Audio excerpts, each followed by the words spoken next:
Hello guys, आप लोग कैसे हैं? उम्मीद होगा अच्छे होंगे। तो ये चलिए हम आप लोग से हम एक बात शेयर कर रहे हैं। कोई एक राजा था, कहीं पर राजा था। तो राजा बोले, उसका राजा को 7 बेटी थी। तो राजा ने बोला से बेटी किसकी भाग से तुम खाती हो, किसकी भाग से नसीब से तुम रहती हो। तो राजा की एक जो लड़की थी बड़ी वाली, उसने बोला से पापा जी आपको भाग से खाते हैं, आपको नसीब से खाते हैं, आपको नसीब तकदीर से हम लोग हैं और जन्म लिए। और दूसरी बेटी बोली पापा आपके ही भाग से खाते हैं, आप ही को भाग से रहते हैं, सब कुछ आप ही हैं। तो 7 बेटी में बच गया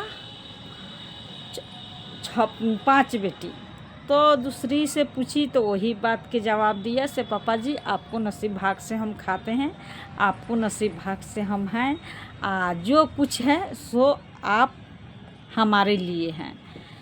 तो दूसरी बेटी से पूछा गया, राजा जी पूछे तो वही जवाब मिला से हाँ पिताजी हम आपके भाग से खाते हैं, आपके भाग से हैं, आपके नसीब से हैं और कुछ भी नहीं। आप दुनिया में हमको लेके आए हैं तो हम आए हैं और नहीं तो कुछ नहीं है। तो दूसरा बेटी से फिर से पूछा गया तो यही बात के उत्तर दिए।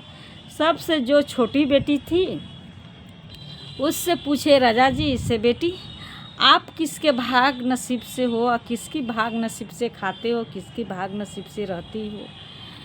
तो छोटी वाली बेटी ने बोला से पापा जी हम अपना भाग से हम खाते हैं, अपना भाग नसीब से हम हैं और अपना नसीब से जो होगा सो आगे होगा, जो मेरा नसीब में लिखा होगा जो ही होगा।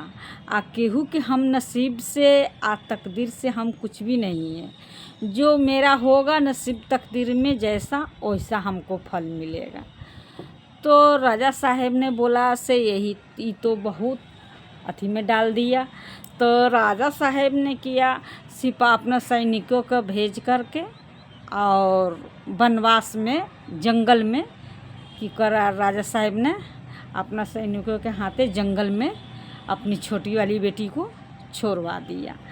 तो छोड़ने के बाद में अब बोला सिपाही सैनिकों ने, राजा साहब के सैनिक सिपाही ने बोला से जंगल से आपको बाहर नहीं आना है, फिर लौट के यहाँ पर नहीं आना है, से आपको इस जंगल में रहना है, जैसे रहना है वैसे रहो अपना भाग नसीब से। उनका भी राजा साहब भी बोल दिया उनका पिताजी। तो की करा वो छोटी वाली बेटी वही जंगल में बैठ के रोने लगा। तो एक साधु महात्मा साधु जा रहे थे। तो महात्मा साधु लड़की के रोआई सुन के महात्मा साधु उनके पास में आए, बोला से बेटी क्या बात है बच्ची से तुम इतना विरोग से रो रही हो।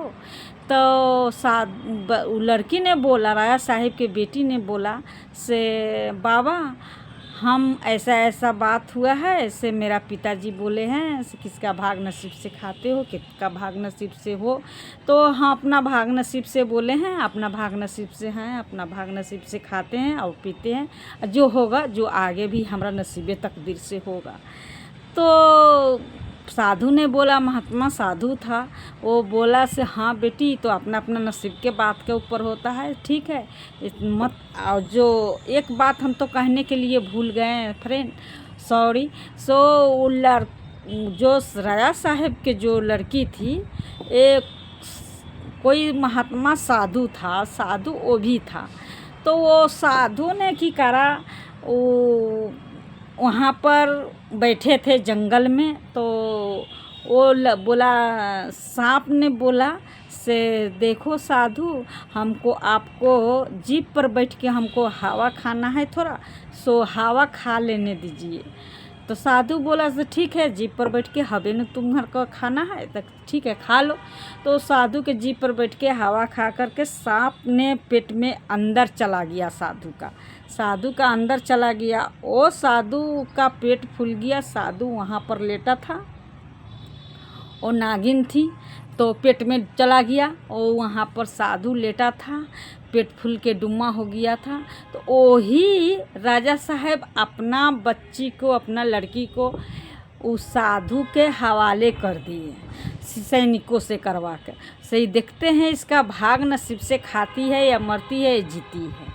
तो वो साधु के लेकर जो आज से तुम्हारा ये पति है, तुम इसका धर्म पत्नी हो। तो वो लड़की अपना पति को लेके रो रही थी, वही साधु बूढ़ा को लेके रो रही थी। तो दूसरा महंत साधु आया तो पूछा, बेटी क्या हाल बना के रखी हो? तो बोला, से बाबा ऐसा ऐसा बात है, मेरा पति का पेट फूल गया है। तो बोला साधु महात्मा साधु से, बेटी एक 4 आना की सलाई खरीद के ले आओ, सारा बारूद झाड़ लो, झाड़ करके यहाँ पर बिल्ली है, वही बिल्ली में डाल दो, डालकर में सलाई बार के लगा दो, से वहाँ पर सब चीज़ जो होगा वो जर्ज के राख हो जाएगा, और तुम्हारा एलंग से नसीब तकदीर बदल जाएगा।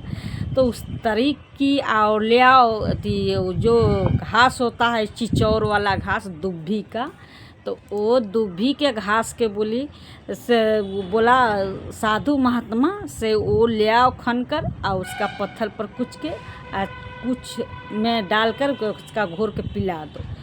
तो पहले की करी वो लड़की, राजा साहेब के लड़की, वो की करा चिचौर के घास वाला दुब्भी का उखाड़ करके जरकुन खूब गोला टाइप के रहता है, तो उसका कूच करके बूढ़ा साधु का अपना अपने पति का पिला दी। पिलाने के बाद में क्या हुआ, उसका पेट झरने लगा। पेट झरते मुंह भी उल्टी हुआ। वो होने के बाद में सब पूरा एकदम पेट साफ हो गया और उसका पेट हौला हो गया। और ओकरा बाद में की कराई, और सलाई लिया के खरीद करके बारूद झाड़ करके और बिल्ली में डाल करके उसका आग ही लगा दिया। तो जितना वो नाग नागिन का खजाना वहाँ पर छिपा था, वो बिल्ली था, वो नाग नागिन के खजाना था वहाँ पर छिपा हुआ। तो आग लगी और वहाँ पर से बोला साधु से, इसका बच्ची खोनो। तो महात्मा साधु बोला तो खोलने के लिए वो खोन दी।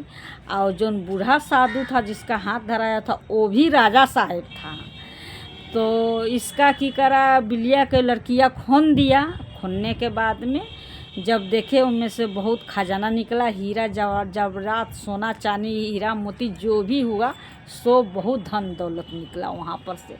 तो वहाँ पर से निकलने के बाद में जंगले में वो राजा साहेब आई राजा साहिब का बेटी दोनों वहाँ पर खूब एकदम मने घना जंगल था, वहाँ पर खूब अपना बिल्डिंग बना लिया, अपना राजभवन बना लिया। वहाँ पर रहने लगा।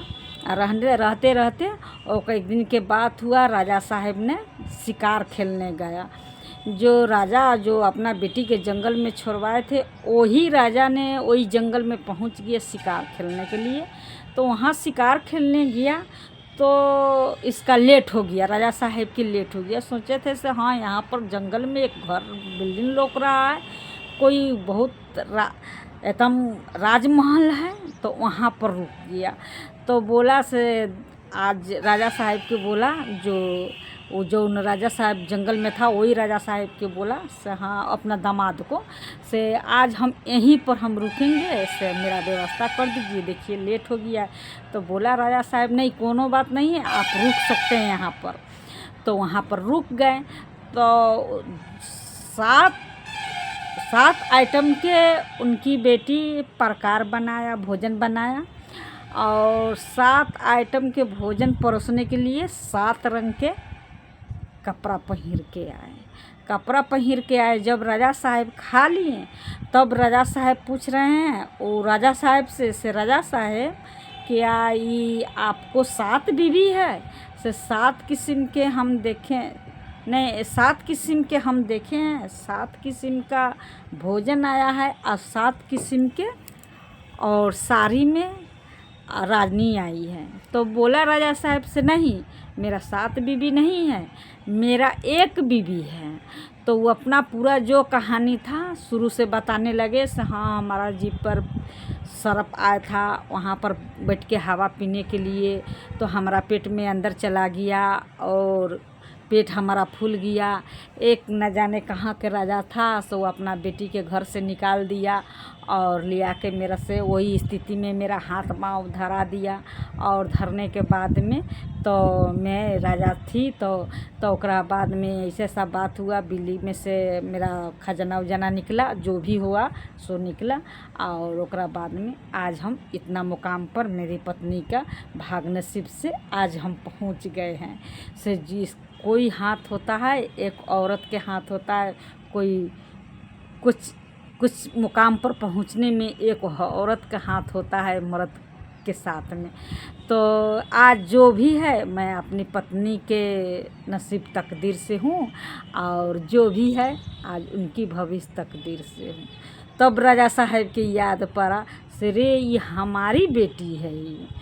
तो बेटी के गले लगा लिए, रोने लगे और इस लंग से रिश्ता नाता फरिया गया। हाँ तुम मेरा दामाद हो, मैं तुम्हारा ससुर हूँ, ये मेरा बेटी है, मैं इसका हम पिता हूँ। तो यही से कहता है फ्रेंड, मेरे भाई मेरी बहन जो भी मेरा वीडियो देखिएगा देख रहे हैं, तो यही हम कहना चाहता हूँ। सो जी कोई चीज़ होता है जिसका नसीब में जो लिखा होता है वही समय में होता है। और कितनों अपना से लाख करिए चतुराई, आई जो कर्म के लिखल बाँव न जाई। जो कर्म में लिखा गया सो लिखा गया।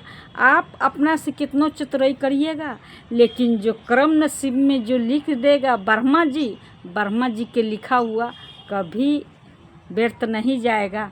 तो जो नसीब में हो वही में खुश रहिए, आनंद रहिए, मस्त रहिए और अपना खुशहाली ज़िंदगी जिए। फ्रेंड, और बहुत वीडियो लंबा हो रहा है, आपको हम अब नमस्कार करते हैं। और जहाँ से आप लोग देखिएगा तो ये वीडियो में आप ज़रूर आप लोग कमेंट करके बताइएगा से ये आपको शायरी आ कहानी कैसे, आप लोग के जो कहानी समझिए, शायरी समझिए, जो आपको कैसे लगे हैं तो कमेंट में ज़रूर बताइएगा। और जय हिंद, bye bye, bye bye friend. तब तक ले मिलेंगे दूसरे वीडियो में, बाय बाय।